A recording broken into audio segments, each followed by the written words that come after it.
स्वादितचरणकमलचिन्हमकरन्दाया भक्तजनमानसनिवासाया श्रीरामचन्द्राया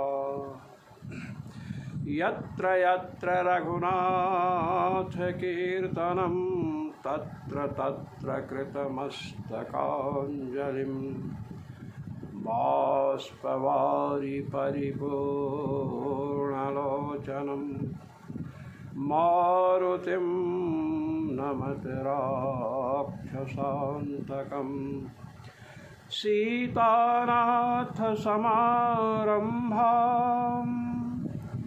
रामानन्दार्यमध्यमाम् अस्मदाचार्यपर्यन्तां वन्दे गुरुपरम्परां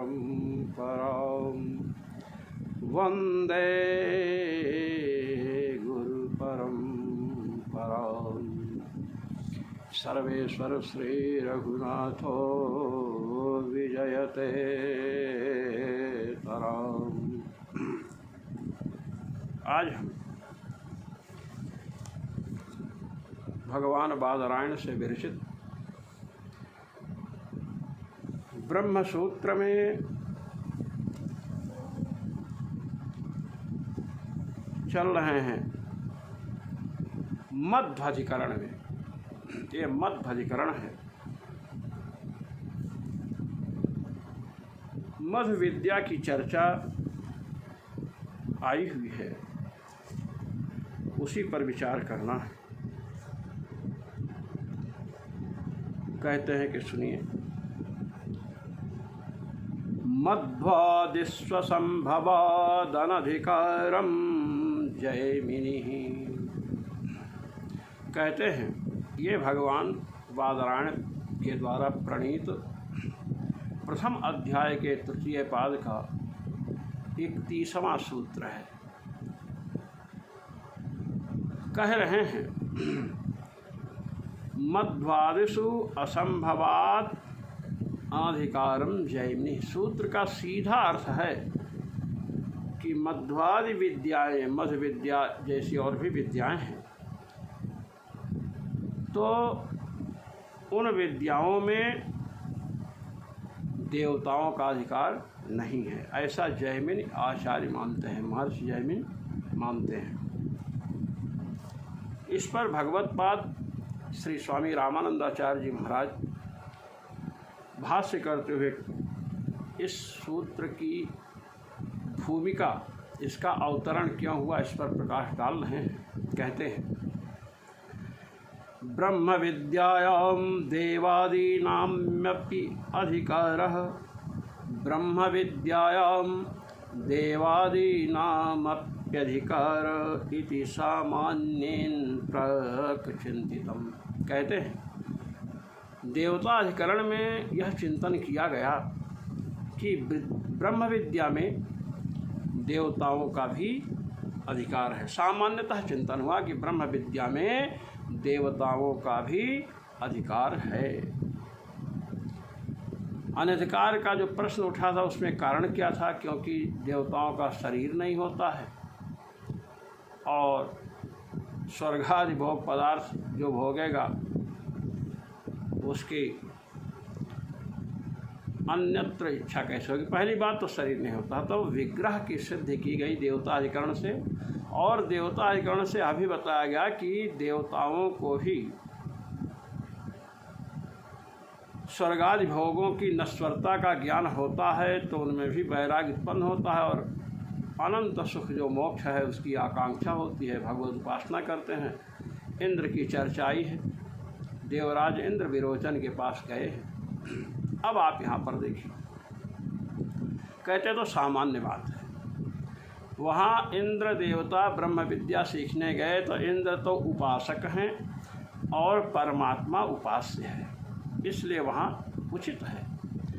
किंतु परम यत्र मध्वादिषु क्रियासु एकस्याः देवतायाः उपास्यत्वं तस्याह एव च उपासकत्वम् इति श्रूयते तत्र तासाम् अधिकारः इति जैमिनिः आचार्यो मन्यते।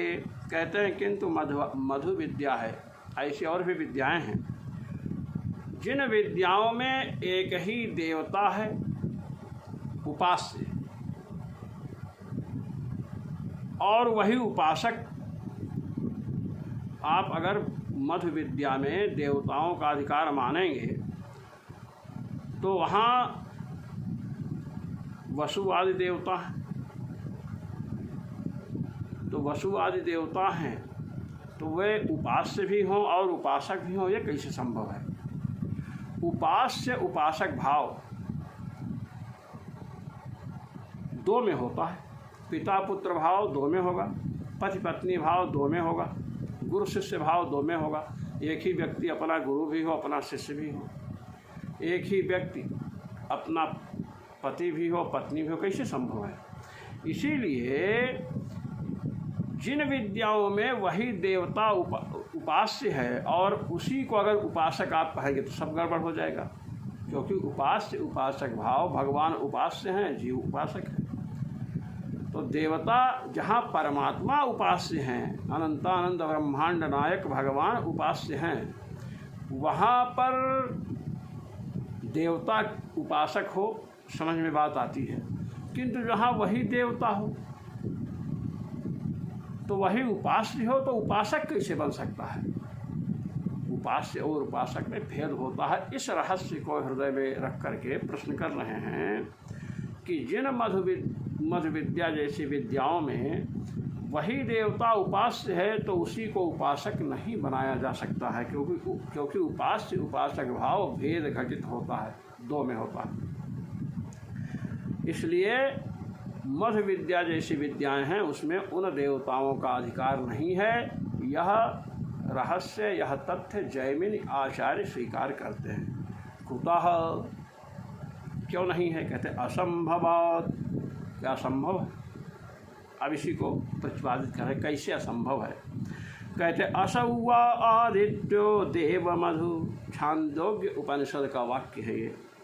असौ वा आदित्यो देव मधु इत्यादौ आदित्यादि नाम एव देवमधुत्वाद उपास्यत्वम्। कहते सुनिए, असौ वा आदित्यो देवमधु, इस वाक्य में आदित्य को देवताओं का मधु कहा गया। मधु तो आप सब जानते हैं, मधु के दो अर्थ होते हैं। मधु का अर्थ एक तो शहद है, सब लोग जानते हैं, मधु से चूड़ इत्यादि लेते हैं।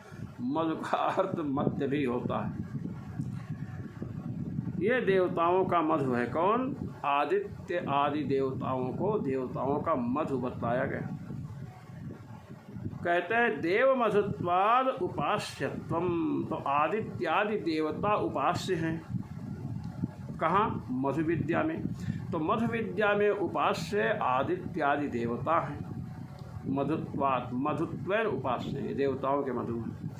तेषाम एव च देवतात्वाद उपासकत्वम, अब उन्हीं को उपासक आप मानो। जैसे आदित्य है, सूर्य, सूर्य में मधु बुद्धि मनुष्य करे तो बात समझ में आती है।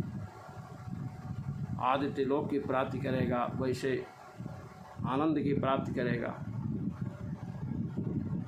मधुरान्न उसे खाने को खूब मिलेगा। किंतु सूर्य को उपासक बताया जाए, आदित्य जो मधु विद्या के देवता आदित्य है, जिन आदित्य में मधु बुद्धि करनी है, उन्हीं आदित्य को उपासक भी कोई कहने लगे तो इससे बड़ी मूर्खता क्या हो सकती है? वही आदित्य उपासक तो नहीं बन सकते हैं, क्योंकि उपास्य उपासक भाव भेद घटित होता है दो में। एक दो व्यक्ति होंगे तो एक उपास्य होगा, एक उपासक होगा। तो आदित्य को ही, आदित्य चूंकि वहाँ उपास्य हैं ये निश्चित है, इसलिए आदित्य को उपासक नहीं कहा जा सकता है। कहते हैं तेषामेव च देवतात्वाद उपासकत्वम इति एकस्यैव उभय रूपत्वम न संभवति। एक ही व्यक्ति उपास्य हो, आदित्य ही उपास्य हैं और आदित्य ही उपासक हैं, ये संभव नहीं है। विरुद्धत्वात् है, विरुद्ध बात है। हमने संसार में देखा है, लोग काली जी की, भैरव जी की, शंकर जी की, भगवान राम की, भगवान श्याम सुंदर की उपासना करते हैं। भगवान उनसे भिन्न है, वो भिन्न है। उपासक और उपास्य में भेद सर्वत्र देखा गया है। अब आप आदित्य को ही क्या बोलते हैं, उपास्य देवता बनावे और आदित्य को ही उपासक बनाते हैं, ऐसा संभव नहीं, विरुद्ध है, परस्पर विरुद्ध है।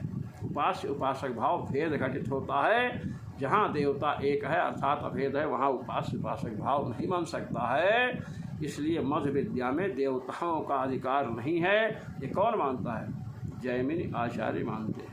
आइए, नहीं प्राप्य, क्यों विरुद्ध है? क्योंकि नहीं प्राप्य से प्रापकत्वम क्वचित अभी दृष्टचरम कहे, संसार में कहीं भी प्रापक जो है, प्राप्त करने वाला जो है, वही प्राप्य नहीं होता है। जैसे आप भजन कर रहे हैं, भगवान का अनुग्रह प्राप्त, तो अनुग्रह प्राप्य हो गया, आप प्रापक हो गए। बाजार कोई सब्जी लेने के लिए गया तो सब्जी प्राप्य है और उसको प्राप्त करने वाला दूसरा होता है।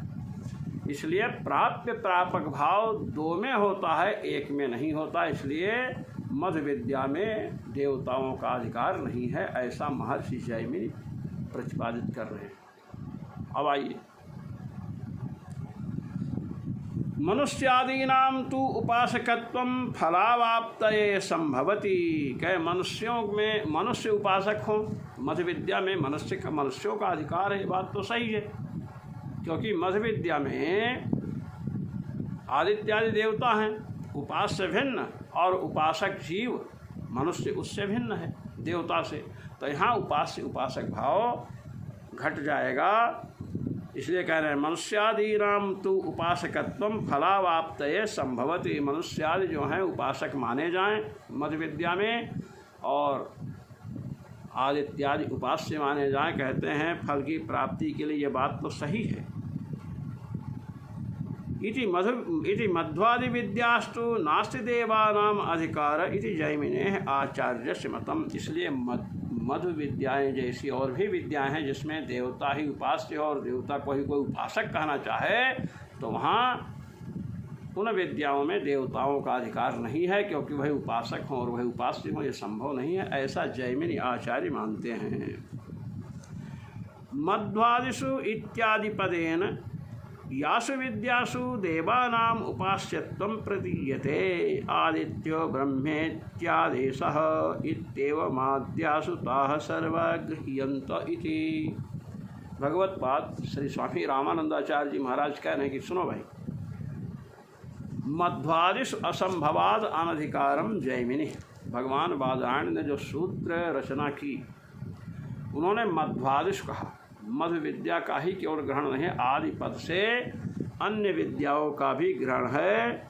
जिन विद्याओं में देवता उपास्य हैं, उन विद्याओं में देवता उपासक रूप से नहीं लिए जा सकते हैं, वहाँ उन देवताओं का अधिकार नहीं है।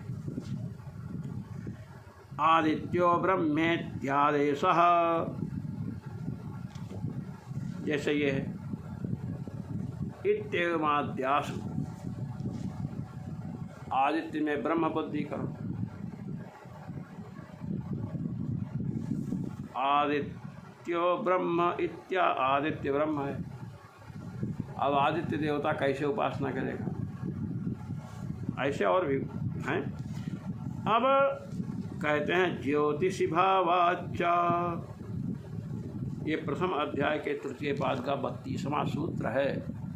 आप देखिए, तम देवा ज्योतिषाम ज्योतिरायुर्होपासते मृतम, ये बृहदारण्यक का वचन है। कहते हैं देवा उपासते, तम देवा ज्योतिषाम ज्योति, ज्योतियों का भी जो ज्योति है, प्रकाशक जो वस्तुएं हैं उनका भी प्रकाशक है। सब कर परम प्रकाशक जोई, राम अनादि अवधपति सोई। पूज्यपाद गोस्वामी जी ने कहा कि सबकर परम प्रकाशक जो ही, सूर्य भी प्रकाश देते हैं, चंद्रमा भी प्रकाश देते हैं, अग्नि से भी प्रकाश होता है, नक्षत्रों से भी प्रकाश होता है, कहते हैं किंतु इन सबको जो प्रकाशित करने वाला है वही भगवान राम हैं, अनादि हैं, वही अवधपति है। राम अनादि अवधपति सोई। ज्योतिषी भावाचा तम देवा ज्योतिषाम ज्योतिरायुर्हा उपासते अमृतम। कहते देवता लोग ज्योतिषाम ज्योतिष, जितने भी प्रकाशक हैं, सूर्य चंद्रमा नक्षत्र आदि विद्युत इत्यादि, सबके ज्योति माने सबके प्रकाशक, सबकर परम प्रकाशक जो ही, सबके परम प्रकाशक जो परमात्मा हैं, भगवान हैं, उनको आयुर्हा उपासते अमृतम, उनको अविनाशी समझ करके, अमृत समझ करके, आयु समझ करके देवता लोग उपासना करते हैं। इति ज्योतिषाम ज्योतिषि परस्मिन् ब्रह्मणि देवानाम उपासनायाः सद्भावाच्चा। कहते हैं अब यहाँ ज्योतियों का, ज्योति माने प्रकाशकों का भी प्रकाशक अर्थात परम प्रकाशक जो परमात्मा हैं, उनकी उपासना देवता करें, हमारा कोई विरोध नहीं है, क्योंकि परब्रह्म परमात्मा और सबसे उत्तम है, सबसे ऊपर हैं, सबको अपने शासन में रखते हैं, और देवता जीव कोटि में आते हैं। इसलिए देवता परब्रह्म परमात्मा की उपासना करें, ये बात ठीक है। परब्रह्मोपासका नाम सूर्यादि उपासना अनुपपत्ते। अब परब्रह्म का जो उपासक होगा वह सूर्यादि की उपासना क्यों करेगा? जो राजा का उपासक है वह नौकरों की उपासना क्यों करेगा? परब्रह्म के जो उपासक हैं, जैसे देवताओं में स्वर्गादि विषयों के प्रति नश्वर बुद्धि हो गई, इमे भोगाः नश्वराः, ऐसी बुद्धि हो गई। इसके बाद उन्होंने प्रजापति के समीप जाकर के ब्रह्म विद्या सीखी, आत्म तत्व की जिज्ञासा किया, तो परब्रह्मोपासक देवता हैं, यह बात तो सत्य सिद्ध होती है। तो जो परब्रह्म सर्वत्र सभी लोगों के भोगों से जिनको वैराग्य हो चुका है, ऐसे देवता तत्त लोकों के स्वामी, सूर्य लोक के स्वामी सूर्य, स्वर्गलोक के स्वामी इंद्र की उपासना क्यों करेंगे? इसलिए सूर्यादि उपासनानुपत्तेर नास्ति देवानां मध्वादि विद्यासु अधिकारा। इसलिए देवताओं का मध्वादि विद्याओं में अधिकार नहीं है। जहाँ देवता स्वयं उपास्य हैं वहाँ पर वही देवता उपासक नहीं बन सकता। इसमें दो हेतु बतलाए। एक तो हेतु यह बतलाए कि आदित्य देवता है, वहाँ वसु देवता है। अब उपास्य उपासक भाव भेद घटित होता है, दो में होता है, तो एक में उपास्य उपासक भाव बन नहीं सकता है। इसलिए वही देवता उपास्य भी हो उपासक भी हो, यह बात उचित नहीं प्रतीत होती। इसलिए मध्वादि विद्याओं में देवताओं का अधिकार नहीं है। एक कारण तो ये बतलाया। दूसरा कारण बतला रहे हैं कि आपने बतलाया था कि ब्रह्म विद्या में देवताओं का अधिकार क्यों है, क्योंकि देवताओं को स्वर्गादि के जो नश्वर भोग हैं, जब उनको यह निश्चय हो गया इमे भोगाः नश्वराः, ये स्वर्ग के जो भोग्य पदार्थ हैं, भोग पदार्थ हैं, सब नश्वर हैं, ये उनको निश्चय हो गया। अब जब भोग पदार्थों की, स्वर्गीय जो भोग पदार्थ हैं, उनकी नश्वरता का ज्ञान हो गया तो महाराज वैराग्य उदित हुआ। अब वैराग्य उदित होगा तो ब्रह्म विद्या में अधिकार किसका है? जिसका ब्रह्मलोक पर्यंत चतुर्दश लोकों के विषयों से वैराग्य हो, उसका ब्रह्म विद्या में अधिकार है। ब्रह्मलोक पर्यंत विषयों में जब वैराग्य हो, इसे वशीकार संज्ञक वैराग्य कहते हैं। ब्रह्मलोक पर्यंत भोगों से भी वैराग्य हो जाए। होता है वैराग्य। भगवान श्री राम जब चित्रकूट पधारे तो सर्वभंग ऋषि को लेने के लिए देवराज इंद्र स्वयं देवताओं के साथ अपने रथ में बैठ करके आए हुए थे। सर्वभंग जी से प्रार्थना कर रहे थे कि आपको ब्रह्मा जी ने अपने लोक में बुलाया है। तो सर्वभंग जी ने कहा कि देवेंद्र, मैं स्वर्गलोक जाने की इच्छा नहीं रख रहा हूँ। देवराज ने पूछा, क्यों महाराज? कहे कि अनंतानंत ब्रह्मांड नायक अपरिच्छिन्न अनंत वैभव परमात्मा श्री राम के रूप में मेरे आश्रम की ओर, सर्वभंग आश्रम की ओर बढ़ रहे हैं। अब जब साक्षात अनंतानंत अपरिच्छिन्न परमात्मा सच्चिदानंद घन का दर्शन होना हो तो ब्रह्मलोक की आकांक्षा कौन करेगा? तो ब्रह्मलोक पर्यंत भोगों से वैराग्य होने के बाद ब्रह्म विद्या का अधिकारी होगा। अब आप सोचिए कि आदित्य देवता जिसमें है, वसु देवता जिसमें है, तो मनुष्य तो उनकी उपासना करें। मध्य विद्या में अधिकार है कि मनुष्य उपासना करें, आदित्य लोग जाएं, वसु लोग जहाँ भी जाएं उनके समान भोग प्राप्त करें। ये तो सही बात है, समझ में आती है। किंतु देवताओं का ब्रह्म विद्या में अधिकार होगा तो ब्रह्मलोक पर्यंत भोगों से वैराग्य होगा। आदित्य जो है या वसु जो है, कोई भी देवता लीजिए, जब ब्रह्मलोक पर्यंत भोगों से वैराग्य हो गया तो ना तो वसुलोक चाहेगा, ना आदित्य लोक चाहेगा, ना स्वर्गलोक चाहेगा, कोई लोक चाहेगा नहीं। तो जब चाहेगा नहीं तो मधु आदि विद्याओं में उसका अधिकार कैसे हो सकता है? फल की कामना जिसकी होती वही ना अधिकृत होता है। पहले ये बात आपने बताया कि सामर्थ्य हो कर्म को करने की, और दूसरी बात अर्थित्व हो, अर्थात फल की कामना हो।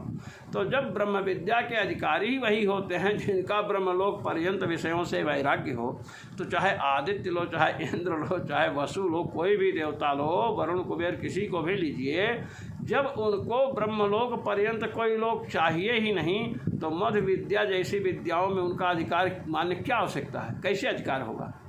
अधिकृत तो वही होता है जिसमें सामर्थ्य हो और अर्थित्व हो, फल की कामना हो। फल की कामना रहेगी नहीं। इससे भी सिद्ध है कि मधु आदि विद्याओं में देवताओं का अधिकार नहीं है। यह कथन किसका है? जैमिनी महर्षि का है। वही बता रहे हैं। परब्रह्मो कह रहे, देखिए, परब्रह्मोपासका नाम सूर्याद्युपासनानुपपत्ते है नास्ति देवानां मध्वादिविद्यास्वधिकार इति पूर्वोदितस्य जैमिनेर्मतम्। ये पूर्व में जो बताया गया है जैमिनी आचार्य का मत, उससे इसकी पुष्टि की गई कि जैमिनी आचार्य ऐसा मानते हैं। अब इसका खंडन करेंगे आगे। कहेंगे कि ये महर्षि जैमिनी का मत है, भगवान बादरायण का ये मत नहीं। भावम तु बादरायणो अस्ति ही, ये सूत्र भगवान बादरायण ने प्रस्तुत किया। भावम तु बादरायणो अस्ति ही प्रथम अध्याय के तृतीय पाद का 33वां सूत्र है। अब भावम तु शब्द आया, तु शब्द से पूर्व पक्ष की व्यावृत्ति की गई। पूर्व पक्ष ठीक नहीं है। क्यों? कहते हैं मध्वादि विद्यासु अपि तदुपासकानाम आदित्य वस्वादीनाम देवानाम अधिकार भावम भगवान बादरायणाचार्यो मन्यते। के मध्वादि जो विद्याएं हैं उसमें भी उन विद्याओं के उपासक आदित्य वसु आदि देवता हो सकते हैं। अब वही देवता हैं, वही उपासक, वही उपास्य कैसे हो सकते हैं कि उपासक उपास्य भाव भेद घटित होता है? इस शंका का समाधान भगवत्पाद श्री स्वामी रामानंदाचार्य जी महाराज अपने आनंद भाष्य में करेंगे, जो आप अग्रिम पाठ में सुनेंगे। जो लोग ब्रह्मसूत्र के भाष्य का आनंद लेते हैं उन मनीषियों को भगवान श्री सर्वेश्वर रघुनाथ जी की ओर से आशीष मेरी ओर से धन्यवाद। ओम पूर्णमदः पूर्णमिदं पूर्णात् पूर्णमुदच्यते पूर्णस्य पूर्णमादाय पूर्णमेवावशिष्यते। ओम शांति शांति शांति। सर्वेश्वर श्री रघुनाथो विजयते तराम।